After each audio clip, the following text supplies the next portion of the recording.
Last mile last పర్సన్కు న్యాయం చేసే వరకు ఈ ఆపరేషన్స్ కొనసాగుతాయని. ఇప్పుడు నేనేంటంటే ఇక్కడికి వచ్చింది ఈరోజు ఫేజ్ 1లో బెనిఫిషరీస్కి అందరికీ రిలీజ్ చేసిన తర్వాత ఇక్కడ ఎక్స్ట్రాడినరీ వర్క్ చేశారు. నేను ఒక్కడనే కాదు, టీమ్ యాజ్ సచ్. ఒక 10 రోజులు 11 రోజులు నేను 100 డేస్లో నేను టైం స్పెండ్ చేసింది మానిటర్ చేసుకుంటున్నాను. ఇది ఏ యాక్టివిటీకి ఎంత స్పెండ్ చేశానని. నేను ఆల్ డిపార్ట్మెంట్స్ రివ్యూకి ఎంత స్పెండ్ చేశానో దానికంటే డబుల్ టైం దీనికి స్పెండ్ చేశాను. ఇక్కడ 146 అవర్స్ 11 డేస్ ఇక్కడే ఉండి. ఎందుకంటే ఇది ఒక పెద్ద విపత్తు, బిగ్గెస్ట్ క్రైసిస్. సఫరింగ్ కూడా huge suffering by human beings. అది చూసిన తర్వాత నేను ఇక్కడే ఉండడం, మనం అందరం కలిసి ఒక ఉద్యమ స్ఫూర్తితో ముందుకు పోయాం.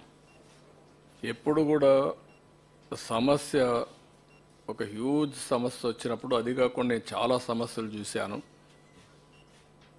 ఈవెన్ సింగరేణి కాలరీస్లో అండర్ గ్రౌండ్ మైన్స్ పడిపోయినప్పుడు ఒక 25-30 మంది చనిపోయారు.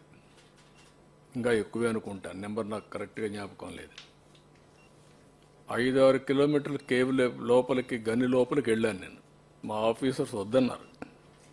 లేదు సార్, అది డేంజర్గా ఉంది, ఎక్కడన్నా అది కూడా మళ్ళీ కొలాప్స్ కావచ్చు, precautions you should not go అన్నారు. I said no, I have to go. I have to create confidence. నేను పోకపోతే రేపు రాబోయే రోజుల్లో ఎంప్లాయీస్ ఏ విధంగా లోపలికి వెళ్తారు పనిచేయడానికి, what is the safety you are providing అని వెళ్ళాను. స్పాట్ చూశాను, వచ్చాను. మ్యాక్సిమం అప్పట్లోనే ఈచ్ పర్సన్కి ఆర్థిక సహాయం చేసాం, మ్యాక్సిమం చేసాం, అన్నీ చేశాం. అక్కడి నుంచి ఉదూ చూశాను, సూపర్ సైక్లోన్ చూశాను. కానీ ఈ అన్నింటికంటే ఇది డిఫరెంట్ డైమెన్షన్. వాటర్లో ఉండే పరిస్థితి, ఎవరు రీచ్ కాలేని పరిస్థితి, నీళ్లు తాగే పరిస్థితి. వాటర్లో ఉన్నారు, తాగడానికి నీళ్ళు లేవు, అన్నీ కూడా కలిసిపోయిన పరిస్థితి. కలుషితం అంటే మామూలు కలుషితం కాదు అది. డ్రైన్ వాటర్ రోడ్డు మీదకి వచ్చింది, బాత్రూమ్ వాటర్ రోడ్డు మీదకి వచ్చింది, అక్కడే మోషన్స్ అన్నీ కూడా అన్నమాట. ఆ పరిస్థితికి వచ్చేసాం. దానికోసమే దీన్ని ఏ విధంగా అయితే ఒక రెవల్యూషనరీ మార్పులు వస్తే తప్ప సాధ్యం కాదని వచ్చేసాం. ఇంకొక పక్క నీళ్లు వస్తూనే ఉన్నాయి, నీళ్లు పోవు. బుడమేరు పైన నీళ్లు వస్తున్నాయి, కింద నీళ్లు పోయే పరిస్థితి, అన్ని చోక్ అయిపోయినాయి. ఇలాంటి పరిస్థితిలో మనం అందరం కూడా ఒక మాటలో చెప్పాలంటే అన్ని విధాల లెక్క పెట్టుకోకుండా, నేను బురద నీళ్ళు దిగినప్పుడు మీరు దిగడం, పబ్లిక్ దిగడం, అందరం కూడా పనిచేసాం. దానివల్ల ఒక సర్వశక్తులు వడ్డీ కంట్రోల్ చేసి నార్మల్స్ తీసుకొచ్చాం విత్ ఏ షార్ట్ టైం. ఈరోజు మనం అందరికీ సహాయం చేస్తున్నాం. దానికి కూడా ఫేజ్ 1లో ఆ నామ్స్ కూడా నేను అవన్నీ ఉన్నాయి చెప్తాను, అవి ఇస్తున్నాం. కానీ లాస్ట్ మైల్కి రీచ్ అవుతామని చెప్పినప్పుడు ఇంకా కొన్ని ఒమిషన్స్ కానీ మిస్టేక్స్ కానీ చిన్న చిన్న ఉంటాయి. ఇంత పెద్ద జరిగినప్పుడు దాన్ని కరెక్ట్ చేయడానికి ఒకసారి మళ్ళీ మనం మాట్లాడుకొని అవి కరెక్ట్ చేయడానికి వచ్చాం ఇక్కడికి. తర్వాత మండే ట్యూస్డేకి మీరు లాస్ట్ మైల్కి రీచ్ అయిన తర్వాత ఒకసారి మీటింగ్ పెట్టుకుంటాం. ఆ రోజు మిమ్మల్ని థ్యాంక్స్ చేస్తాం.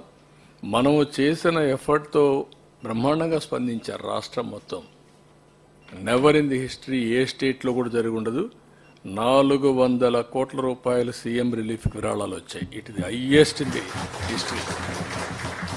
అంటే దానికి ఎందుకు వచ్చాయని మీరు ఒకసారి ఆలోచిస్తే, మనం క్రియేట్ చేసిన కాన్ఫిడెన్స్. మామూలుగా వీల్ చైర్లో వచ్చి డబ్బులు ఇచ్చి వెళ్ళారు.